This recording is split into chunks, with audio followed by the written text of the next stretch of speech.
प्रभु तेरी वाणी जीवन की रोटी, नयनों की ज्योति, अंधेरा मिटाती।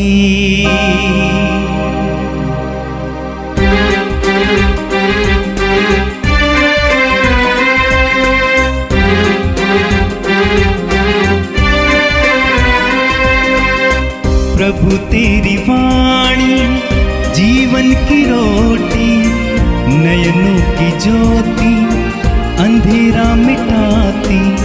प्रभु तेरी वाणी जीवन की रोटी, नयनों की ज्योति, अंधेरा मिटाती। वाणी वाणी वाणी वाणी वाणी पवित्र है, शाश्वत है, जीवन का मन्ना है।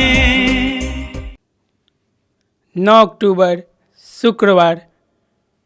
गलातियों के नाम संत पौलुस का पत्र, अध्याय 3, पद संख्या 7 से 14 तक।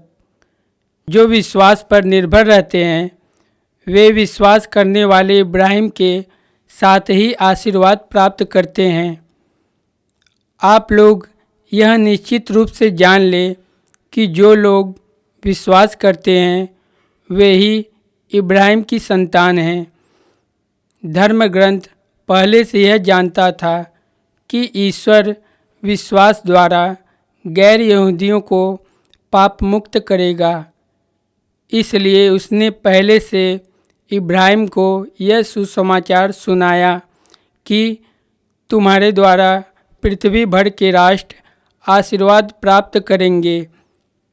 इसलिए जो विश्वास पर निर्भर रहते हैं वे विश्वास करने वाले इब्राहिम के साथ ही आशीर्वाद प्राप्त करते हैं। परंतु जो संहिता के कर्मकांड पर निर्भर रहते हैं वे शाप के अधीन हैं, क्योंकि लिखा है, जो व्यक्ति संहिता के ग्रंथ में लिखी हुई सभी बातों का पालन नहीं करता है वह शापित है। यह स्पष्ट ही है कि कोई भी संहिता के कारण ईश्वर की दृष्टि में धार्मिक नहीं है, क्योंकि लिखा है, धार्मिक मनुष्य अपने विश्वास के द्वारा जीवन प्राप्त करेगा। और संहिता का विश्वास से कोई संबंध नहीं है, क्योंकि उसमें लिखा है, जो इन बातों का पालन करेगा उसे उन्हीं के द्वारा जीवन प्राप्त होगा। मसीह हमारे लिए शापित बने और इस तरह उन्होंने हमको संहिता के अभिशाप से मुक्त किया, क्योंकि लिखा है, जो कोई काट पर लटकाया जाता है वह शापित है। यह इसलिए हुआ कि यीशु मसीह के द्वारा इब्राहिम का आशीर्वाद गैर यहूदियों को भी प्राप्त हो और हमें विश्वास द्वारा वह आत्मा मिले जिसकी प्रतिज्ञा की गई थी। यह प्रभु की वाणी है। संत लूकस के अनुसार पवित्र सुसमाचार, अध्याय 11, वाक्य 15 से 26 तक। जब यीशु ने एक अबदूत निकाला था तो लोगों में से कुछ ने कहा, यह अबदूतों के नायक बेलजेबुल की सहायता से अबदूतों को निकालता है। कुछ लोग यीशु की परीक्षा लेने के लिए उनसे स्वर्ग की ओर का कोई चिन्ह मांगने लगे। उनके विचार जानकर यीशु ने उनसे कहा, जिस राज्य में फूट पड़ जाती है वह उजड़ जाता है और घर के घर ढह जाते हैं। यदि शैतान अपने ही विरुद्ध विद्रोह करने लगे तो उसका राज्य कैसे टिका रहेगा? तुम कहते हो कि मैं बेलजेबुल की सहायता से अबदूतों को निकालता हूं। यदि मैं बेलजेबुल की सहायता से अबदूतों को निकालता हूं तो तुम्हारे बेटे किसकी सहायता से उन्हें निकालते हैं? इसलिए वे तुम लोगों का न्याय करेंगे। परंतु यदि मैं ईश्वर के सामर्थ्य से अबदूतों को निकालता हूं तो निस्संदेह ईश्वर का राज्य तुम्हारे बीच आ गया है। यदि कोई बलवान मनुष्य हथियार बांधकर अपने घर की रखवाली करता हो तो उसकी धन संपत्ति की सुरक्षा रहती है। पर यदि कोई उससे भी बलवान उस पर टूट पड़े और उसे हरा दे, तो जिन हथियारों पर उसका भरोसा था वह उन्हें उससे छीन लेता है और उसका माल लूट कर बांट देता है। जो मेरे साथ नहीं है वह मेरा विरोधी है, और जो मेरे साथ नहीं बटोरता वह बिखेरता है। जब अशुद्ध आत्मा किसी मनुष्य से निकलता है तो वह विश्राम की खोज में निर्जन स्थानों में भटकता फिरता है। विश्राम न मिलने पर वह कहता है, जहां से निकला हूं अपने उसी घर को वापस जाऊंगा। लौटकर वह उस घर को झाड़ा बुहारा और सजाया हुआ पाता है। तब वो जाकर अपने से भी बुरे 7 अवदूतों को ले आता है और वे उस घर में घुसकर वहीं बस जाते हैं। और उस मनुष्य की यह पिछली दशा पहली से भी बुरी हो जाती है। यह प्रभु का दिव्य सुसमाचार है। ख्रिस्त प्रभु की जय।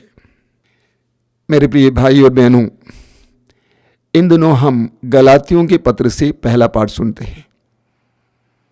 मैंने आपसे कहा कि गलातियों के पत्र में संत पौलुस इस बात को स्पष्ट शब्दों में समझाते हैं कि हमें संहिता के पालन के द्वारा नहीं बल्कि यीशु मसीह पर विश्वास के द्वारा मुक्ति प्राप्त होती है। मैंने आपसे कहा था कि कुछ मसीही लोग बाहर से आए जो यहूदी संप्रदाय से आए हुए थे, जो मूसा की शिक्षाओं और विशेष करके संहिता पर जोर देते थे। ये शिकायत करते थे लोगों से कि पौलुस मूसा के उन संहिता के बारे में कम सिखाते हैं, और इसलिए लोगों को भड़काया और कहा कि आप लोगों को मूसा के नियमों को लेकर चलना है। विश्वासियों के बीच में काफ़ी भ्रम पैदा हुआ और विश्वासी ये सोचने लगे कि पुराने विधान के नियमों को लेकर चलना है और उसके साथ साथ हमें यीशु मसीह पर विश्वास भी करना है। एक तरह से भ्रम उत्पन्न हुआ और पौलुस को ऐसी परिस्थिति में अपनी जनता को संबोधित करना है। इन दिनों आप बार बार सुनते हैं पौलुस याद दिलाते हैं लोगों को कि हमें विश्वास के द्वारा, यीशु मसीह पर विश्वास के द्वारा ही मुक्ति प्राप्त होती है। और आज के पाठ में पौलुस कहते हैं, आप इब्राहिम को अपना पिता मानते हैं। वास्तव में यहूदी धर्म इब्राहिम से शुरू होता है और इब्राहिम को यहूदी अपने पिता मानते हैं। और पौलुस उनको बताते हैं कि इब्राहिम को ईश्वर ने उनके विश्वास के कारण धर्मी ठहराया। इब्राहिम के विश्वास के द्वारा उनको आशीर्वाद प्राप्त हुआ। इसलिए हमें भी विश्वास के द्वारा ही वो आशीर्वाद प्राप्त होगा जो इब्राहिम को प्राप्त हुआ था, ना कि कर्म कांड के पालन से, ना कि नियमों के पालन से। आगे संत पौलुस कहते हैं कि अगर आप कहते हैं कि संहिता को पूरी तरह से मानना चाहिए, तो संहिता में लिखा हुआ है जो काठ पर लटकाया गया वो शापित है। प्रभु यीशु काठ पर लटकाए गए संहिता के अनुसार चलेंगे तो वो शापित हैं। लेकिन सच्चाई यह है कि प्रभु यीशु ने उस शापित चिन्ह काठ को, क्रूस को अनुग्रह का माध्यम बनाया है। इस प्रकार संत पौलुस उन्हें समझाते हैं कि मूसा नबी के नियम महत्वपूर्ण हैं, लेकिन हमारा उद्धार यीशु मसीह पर विश्वास के द्वारा ही होता है। और ये हमारे लिए भी एक शिक्षा है, हमारे कर्मकांड से, क्रियाकलाप से नहीं, बल्कि हमारे विश्वास की गहराई, हमारे विश्वास की दृढ़ता के द्वारा प्रभु का अनुग्रह हमें प्राप्त होता है और हमें मुक्ति प्राप्त होती है। आज के सुसमाचार में हमने करीब करीब ऐसा ही एक प्रसंग सुना है। आप जानते हैं कि प्रभु यीशु चारों ओर घूम घूम कर लोगों की सेवा करते थे। प्रेरित चरित अध्याय 10 वाक्य 38 में पढ़ते हैं कि प्रभु यीशु चारों ओर घूम घूम कर लोगों की भलाई करते थे और शैतान के वश में पड़े रोगियों को चंगा करते थे। सुसमाचार इस बात का प्रमाण है कि प्रभु यीशु जहां कहीं भी जाते थे, अशुद्ध आत्माएं, अवदूत यीशु को पहचानते थे और वे चिल्लाते थे, कहते थे कि आप ईश्वर के पुत्र हैं, आप हमारा नष्ट करने आए हैं। सुसमाचारों में पढ़ते हैं, विशेष करके मार्कुस अध्याय 5 में प्रभु यीशु ने एक व्यक्ति से अबदूतों की सेना को निकाल दिया, हटा दिया, उसको स्वतंत्र किया। यूहन्ना के सुसमाचार के अध्याय 8 वाक्य 36 में प्रभु यीशु कहते हैं, यदि पुत्र तुम्हें स्वतंत्र करेगा तो तुम सचमुच स्वतंत्र हो जाओगे। इसी तरह प्रभु यीशु ने चारों ओर घूम घूम कर शैतान के वश में पड़े लोगों को छुटकारा देते थे। मत्ती के सुसमाचार के अध्याय 8 उसके वाक्य 16 में हम पढ़ते हैं, संध्या होने पर लोग बहुत से अबदूत ग्रस्तों को यीशु के पास ले आए और यीशु ने शब्द मात्र से उन्हें निकाला। यीशु के अंदर पवित्र आत्मा कार्य कर रहा था, यीशु के अंदर सामर्थ्य कार्य कर रहा था। हमने पढ़ा अभी कुछ देर पहले प्रेरित चरित्र अध्याय 10 वाक्य 38 में हम पढ़ते हैं, ईश्वर ने यीशु को सामर्थ्य तथा पवित्र आत्मा से संपन्न किया। प्रभु यीशु में ईश्वर का सामर्थ्य और पवित्र आत्मा उपस्थित था और उसी पवित्र आत्मा की शक्ति और सामर्थ्य से ही लोगों को प्रभु चंगा करते थे। लूकास के सुसमाचार के अध्याय 4 वाक्य 14 में हम पढ़ते हैं कि प्रभु यीशु पवित्र आत्मा से परिपूर्ण होकर गलीलिया पहुंचे और वहां पर प्रभु कार्य करना शुरू करते हैं। तो प्रभु यीशु ने जो भी कार्य किया वो पवित्र आत्मा के सामर्थ्य से किया और प्रभु के इन कार्यों को देखकर बहुत सारे लोग, विशेष करके साधारण लोग, परमेश्वर को धन्यवाद देते थे जिसने हमारे बीच एक ऐसे नबी को उत्पन्न किया है। आम लोगों ने प्रभु यीशु के सारे क्रियाकलापों में ईश्वर के हाथ देखा, पवित्र आत्मा की क्रियाशीलता को देखा।